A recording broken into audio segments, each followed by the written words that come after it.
Rundown is live. It is Wait, May Dave, 7th. where's your mic, Dave? Rundown is live. It is May 7th. Hank, don't cut that. Keep that. I don't need that cut. Keep that. It's May 7th. The Rundown brought to you by our friends at Mott & Bow. As a reminder, I am the only, somebody said this the other day, there is no company that has a jeans spokesman who doesn't wear jeans. We do. Dan, you said before you just got a pair. Got them. They sent me 2 pair. They actually, I am a guy who's always on the lookout for some jeans that are comfortable. They got that stretchy fabric, make athletic moves, or if you're like me, put on a few pounds, they don't burst. So they kind of go all directions. Fat guys, skinny guys, medium guys. I'm a fan. And the 2 pair, that's what they do. Because you're ordering online, you never know what size you really need, so they send you 2. You can send back the one you don't want. All Stoolies 20% off the first order. You go to mottandbow.com, M-O-T-T and B-O-W.com, so you spell out the whole thing, M-O-T-T-A-N-D-B-O-W.com, Mott and Bow. They're like $100. They should be $250 if you saw them in stores. That's the advantage. And like Dan said, they're kind of stretchy, so you can go metrosexual a little bit, or you can just go Dan Fat Guy. It kind of works for both. Dave, what's the code again? The Rundown. All right. I asked for some. They didn't send me any, so I got to go buy them full price. The code is the Rundown. Mott and Bow, step it up. I mean, you step it up, motherfucker. I'll see you in 2 weeks, baby blue. Kimbo Slice, dead. A lot of guys falling. Here's my thing on Kimbo. I did 2 tweets right away. And I did see, I don't know, people love this tweet I had. I don't know why. I saw Kimbo Slice at a Bellator event. He's like, hey, Kimbo, can I get your picture taken? He's like, yeah, 1 second. Just kept walking and never took the picture. It was vaguely reminiscent, Dan. Schwarzenegger In California. Schwarzeneggered you. Yeah.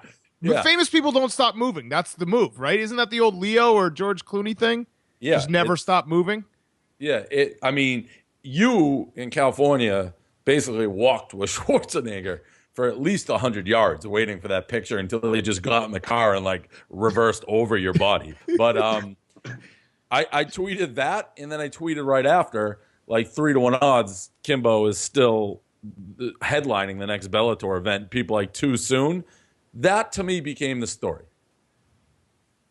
You cannot have innate fucking birdcage Nate comes out of the clouds like, oh, it's too soon to make jokes about dead people. Kimbo Slice is instantly fair game. You can make a joke literally half a second after he's dead. Kimbo Slice was a backyard YouTube fighter / enforcer for porn videos. If you can't make fun of that guy the second he's dead, there's nobody you can make fun. There's some things that are too soon. 9/11, you can't make a joke like that. Even Muhammad Ali, let him die. The owner of the Flyers who had cancer, give him a second before you like pile on him. Kimbo Slice, instant joke maker. You don't think Kimbo Slice and his boys sat in the back in like Miami backyards before they bashed each other's skulls in, making jokes exactly like that? Of course they did. Of course they did. So I agree with you. He's a joke guy for sure. He would appreciate that. It's crazy to say. We talked about yesterday how Muhammad Ali like didn't really resonate with us we didn't watch him fight. Kimbo Slice, to our generation, watching those early YouTube videos when YouTube wasn't really a big thing. Yep. That was a wild scene. Remember that video when he tackled the guy for like $100? They'd give like bums money and let them go beat each other up. Unbelievable shit. Fights. So yeah, and then they would have him do weird shit too, like put on pads and get blown up over the middle by Kimbo Slice. That was, dare I say, when the internet was beautiful. Okay, Marco? That was number 2, the tackle. Number 1 was when he knocked the guy's eyeball out of his skull and it was hanging out. Like you said, we didn't grow up with Ali, so Kimbo we did grow up with. Working on the internet now, it's not that fun because we do it for a job. But back then, there were no YouTube stars. He was like the original one. You would just binge watch Kimbo Slice fights for hours. That and downloading porn on LimeWire are like my 2 biggest teenage year memories of the internet. And the thing about Kimbo, like, it was so sad when he like lost. I thought almost like the Brock Lesnar. You want guys like to transfer. I mean, he wasn't that good in the ring. That was disappointing. Like you wanted him just to manhandle everybody like he was manhandling the bums in the backyard. He'd come in and fight like anybody and beat them. So that kind of sucked when he wasn't that good at that. But R.I.P. Kimbo. Yeah, big part of everybody's life. I wasn't sure to put this on. It's kind of a slow day, but Roger Goodell hacked. The NFL hacked. They said Roger Goodell lied. I love it. I mean, because I love it, not because I'm immature baby. I love it because I know it bothered Goodell. Like I know this bothers the NFL. Like these people are getting yelled at. That story how Roger Goodell doesn't let anyone eat a slice of pizza till he takes his first bite. Like they're in a meeting and the pizza's sitting there. He gets hacked. Nobody eats. So that's what I like. Just make life uncomfortable for this guy. Obviously, I wish he was dead. Like legitimately. What was your? That's the story here. I mean, every account gets hacked all the time. I mean, Chipotle was like tweeting swastikas. I feel like a few days ago. The real story here is David Portnoy's instant reaction. Did you see it or did you get it tweeted at you and you knew it was already fake? I saw it tweeted at me. I don't even think I follow the NFL. So someone sent it. I just saw it on my feed. But I mean, that's. Even if I saw it, that's clearly a hack job. Like there was but if you had like, I was hoping that you would have had 2 seconds where you could have maybe thought he was dead. I don't think you'd be on Earth right now. You'd still be floating up in heaven. I wouldn't, but I know. I just know.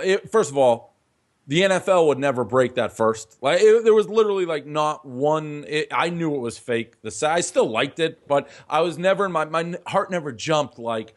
Yes, thank God. Like this guy's fucking dead. That was all I wanted was 1 second for you. Okay, Marco, anything? It's good for him that he's not like a human being that feels feelings, because if you check any tweet that says Roger Goodell died, the first at least 100 responses are just gifs of people celebrating or clapping. Like everyone is shitting on this guy. He's like the perfect villain. He doesn't care about any of that. But just seeing that is like cyberbullying next level stuff. Sucks to be an intern at the NFL headquarters today because someone's getting fired for no reason. That's what I mean. It's like this is a serious issue there.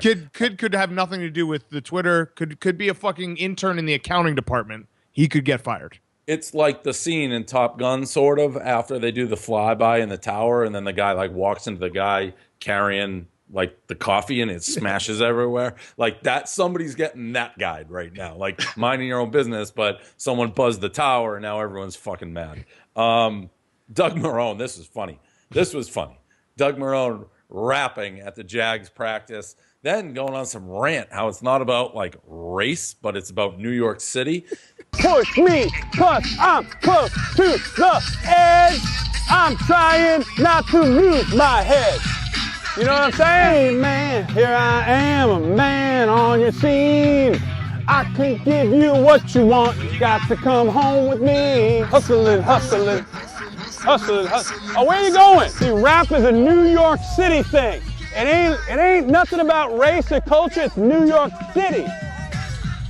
What I liked about this is our boy. He was rapping to our boy.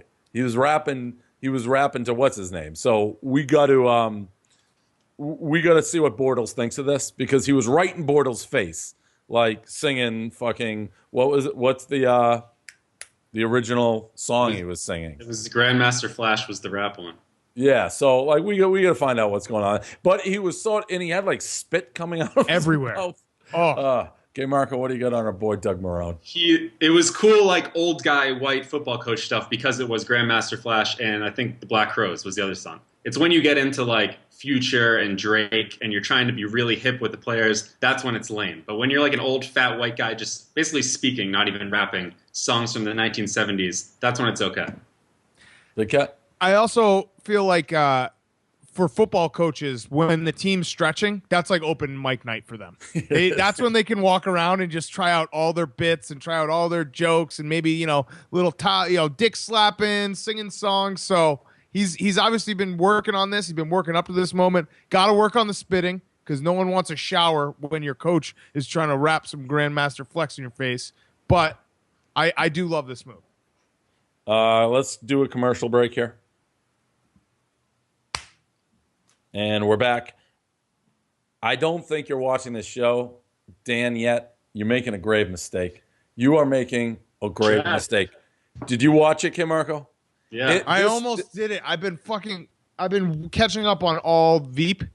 So I got to do it. I'll get on it. This, you should go to on demand it because they're setting up. I'm not a religious Bachelor follower. I watch generally the first episode, and if it keeps me interested, I'll watch till it's just like, okay, it's nothing really funny is happening. This guy, Chad, who they have on The Bachelor, he's a top 5 villain of all time. And usually you think it's fake and kind of construed. It's not. And I don't know who cast it. Big Cat, it's CT versus Adam. They have this same dynamic going on with Chad versus this guy, Evan, who's a potentially bisexual erectile dysfunction doctor who is just like has decided this is his time to stand up to the bully, and he may get murdered. Like there's a legitimate chance he gets murdered tonight. He already got like, sort of attacked. It's on tonight. What? It's on tonight. They did a 2-hour special. So it ended last night with Evan, the erectile dysfunction doctor, with 3 kids, tattling on. Wait, what? He's on The Bachelor with 3 kids? Yeah, it's insane.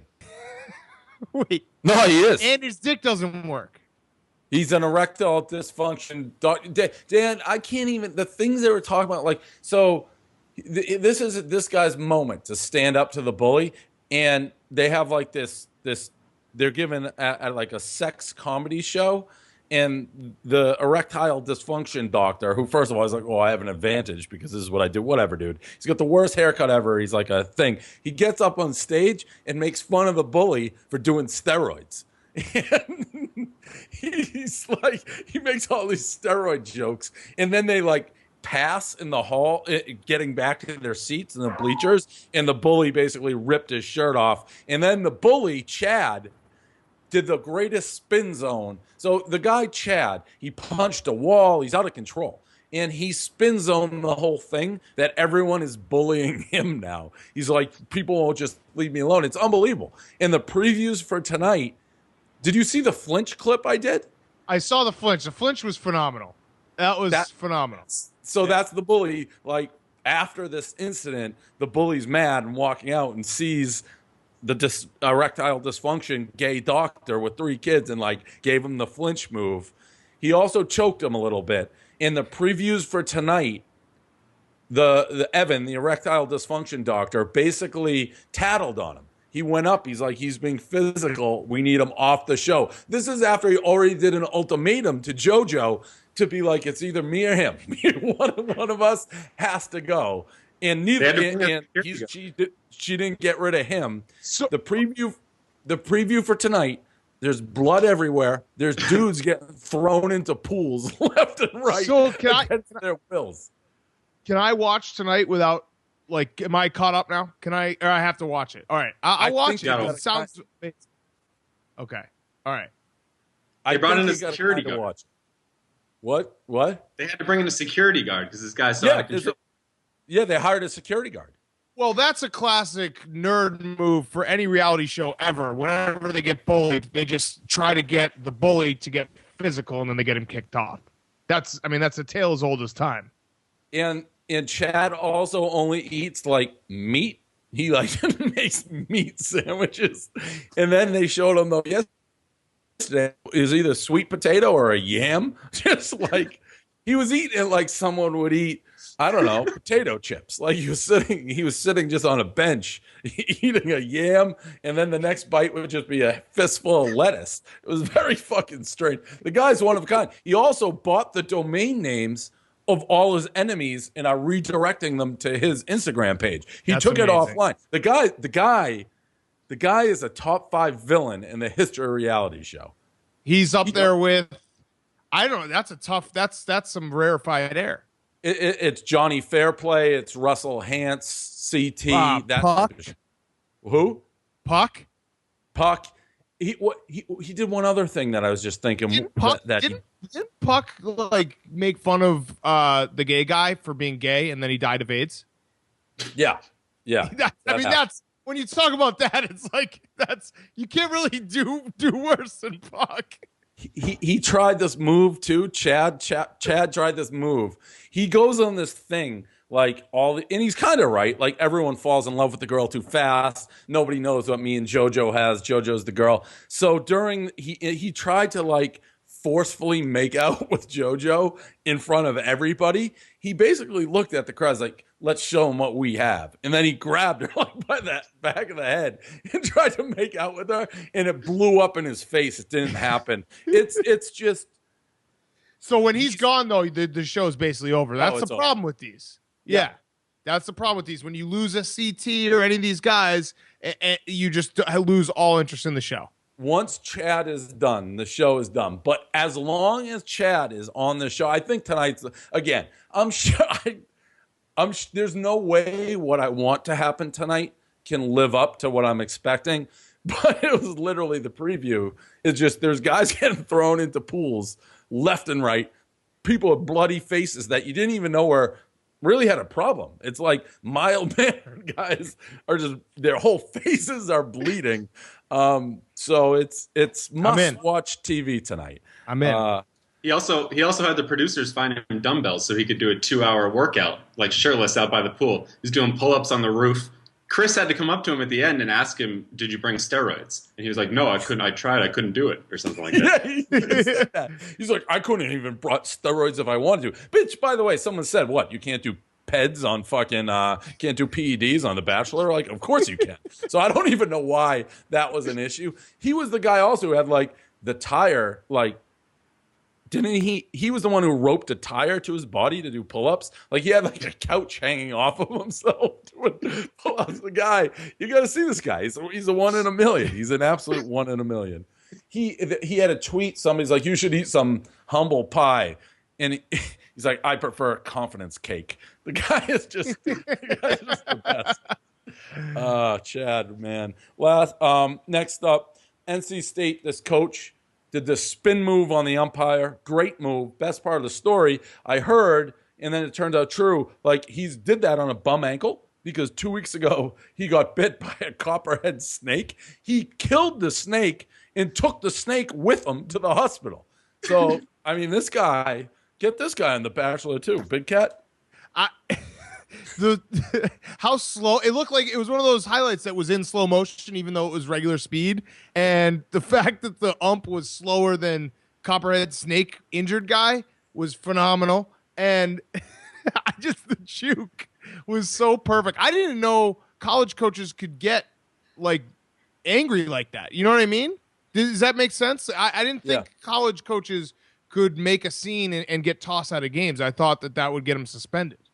That umpire was lost. Like he had no idea where his man went. He was like pure air. Yeah, right. Okay, Marco. Yeah, it's like trickling down. It's only baseball managers you see this with. It's minor leagues, pros a little bit, and now college coaches. The surprising thing is that he's NC State. He seems like a Texas guy or some like bum-ass school way down in the South with the copperhead snake story. But, I mean, it was an awesome spin move. The next game got called. I'm just trying to follow it on Twitter right now.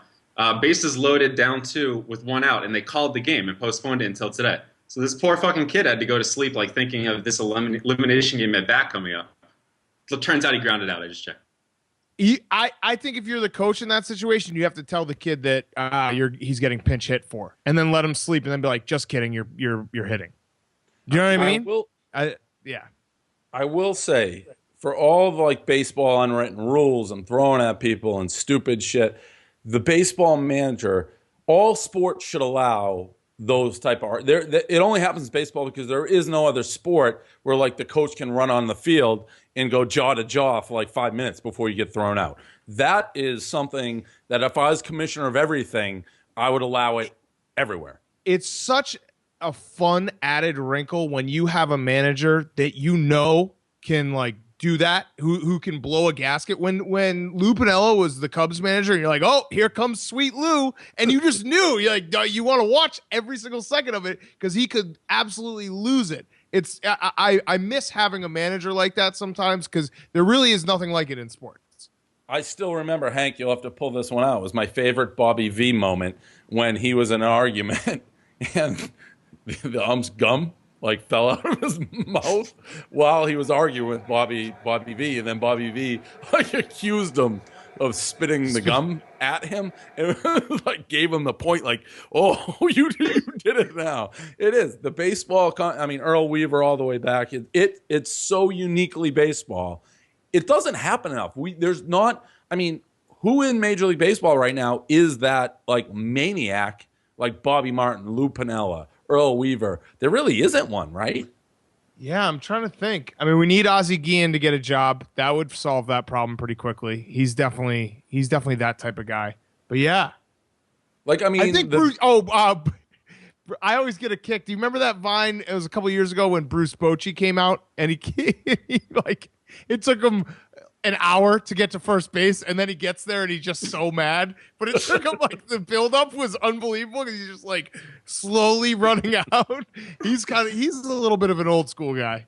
I mean, kicking dirt. I mean, the sheer act of like kicking dirt on like shoes. That's classic Americana. Like no other country has that, where the ump is getting dirt kicked on his shoes, and it's like a vile offense. Well, they shoot them in the other countries, but yeah. Yeah, right. I'd rather the dirt. Last one. Quentin Tarantino casting call. He's looking for whores in one of his new movies. Feminists are upset. Feidelberg blogged, I agree. It's like if you're looking for whores, I don't care if they're real or not. If you don't want to show up, don't be a whore. If you want to act and be a whore, if you're a whore, whatever. I mean, who cares? Again, I don't know when people get mad at other people for doing what they want to do. It makes no sense to me. Also, side note, have you seen The Hateful Eight, K. Marco? Yeah. Was it good? I'm halfway through it and I'm like bored. I liked it. Yeah, I watched it. Huh? Is it a movie or a show? No, it's the movie from Tarantino. How are you only halfway? You stopped it? Because I've been watching it when I travel.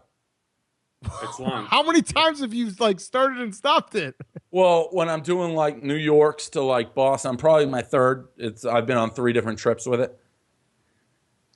I liked it. I watched it at home though. If you watch it in theaters, there's like an intermission. It's way too long, so it's more comfortable. Yeah, it's like 3.5 hours long. I liked it though. Not as good as Inglourious Basterds, but it was. I loved Inglourious Basterds. What do you think of this horror story? Anything? Yeah, no, it's ridiculous. I mean, it's not like you're calling a woman a whore on the street. That's something that feminists can rightly get mad about. You need a whore for the movie. You know, some movies need black people in black person roles. Some people need gay people in gay people roles. Like, you need that role for your fictional movie to make this fictional world. It's not, I mean, it's completely different, and they confuse these two issues and completely undermines their real movement. Big Cat? Not only that, but isn't it a Western movie? That was a real job. That was, like postman, cowboy, bartender, whore. Those were.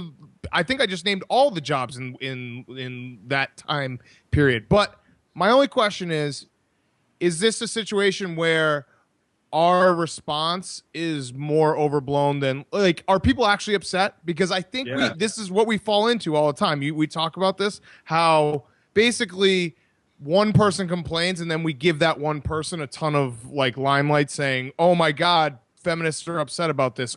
Are people really upset? Yeah, I checked that too, because like the first line of every article, at least 5 articles, was "the fucked up world of Hollywood is on display again." Because there's nothing that I hate more in 2016 than having one person on Twitter complain and then having everyone be like, everyone's complaining about this, when it's just one stupid person that we're giving a voice to. I mean, but if people are actually complaining, that happens all the time. That's a rundown. Anything else? Dan, you coming to New York? I am. Yeah, Coachella. I got a blog written for Coachella.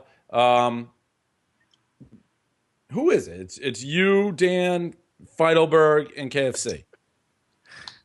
You're not on it, are you, K. Marco? No. Are you going? Yeah, I'm gonna go. Yeah, I'm going. A show that's been on your website for 4 years. I have a blog written because they shouldn't have done the second show. That was stupid. I don't. Why? We're almost sold out of the second show. No, we're not. Yeah, we are. I just got the updated numbers. What are they?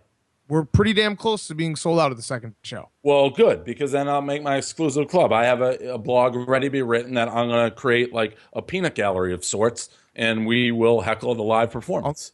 Uncle Portnoy, there it is. If not, he wants everyone to shine, but if you're doing an event that doesn't include him, he will come there and shit all over you.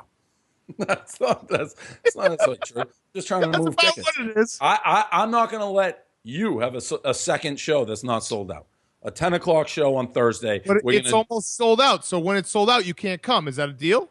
deal. Unless Okay. I blog it first. If I blog it before it's sold out, No, then then I have to don't blog come it. I don't want because you to I'm plug it. creating a peanut gallery of sorts in which we're going to rally around and try to make life difficult.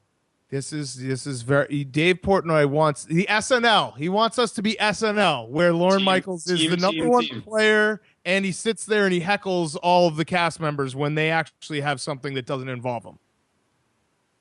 Okay, Marco, I'd like you to be part of my heckle crew. Listen, Okay. I don't care. You can be you, Dave. You do you. Just don't then tell us that you're the team guy that wants everyone to win. Don't do the double. I'm a team guy. If you guys sell it out before I write that blog, then you know what? I'll still go and I'll come with my pom-poms and sparklers, and every joke you do, I'll like be the leader of the laugh track. But if you need me to finish the round out this crowd, I'm going to need a peanut gallery. I'm going to need a peanut gallery. Here's a totally crazy thought. Why don't you come and just be a regular guy? Why do you have to come and do you either got to be a peanut gallery or I got to make a show laughing at you guys? And why don't you just come as Dave Portnoy? Or is that not? I am coming as Dave Portnoy, but Dave Portnoy and regular guy have never been said in the same sentence before and never will.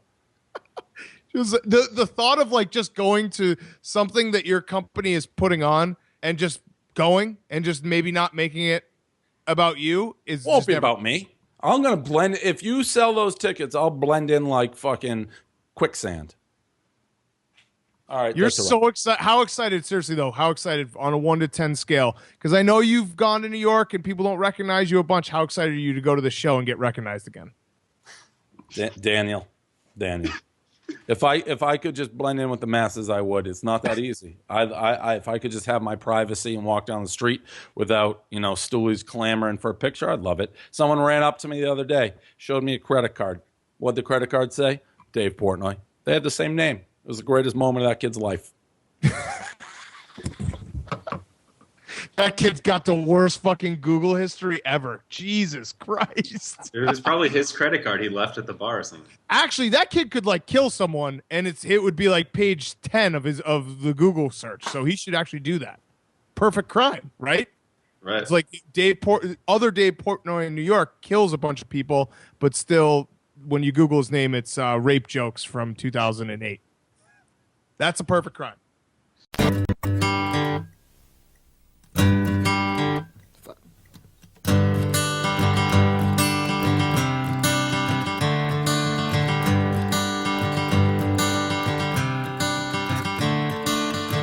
Another turning point, a fork stuck in the road. Time grabs you by the wrist, directs you where to go. So make the best of this test and don't ask why. It's not a question but a lesson learned in time.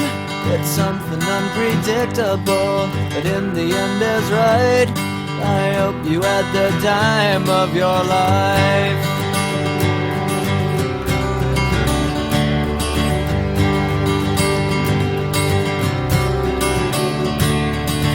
So take the photographs and still frames in your mind, hanging on a shelf in good health and good time. Tattoos and memories and dead skin on trial. For what it's worth, it was worth all the while. It's something unpredictable, but in the end is right. I hope you had the time of your life.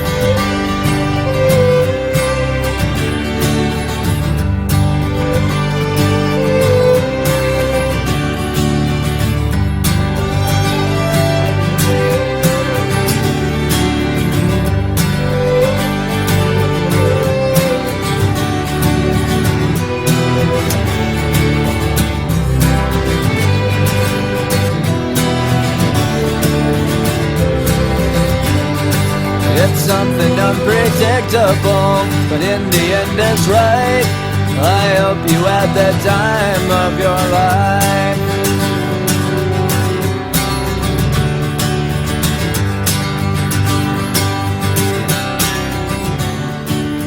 something unpredictable, but in the end is right. I hope you had the time of your life.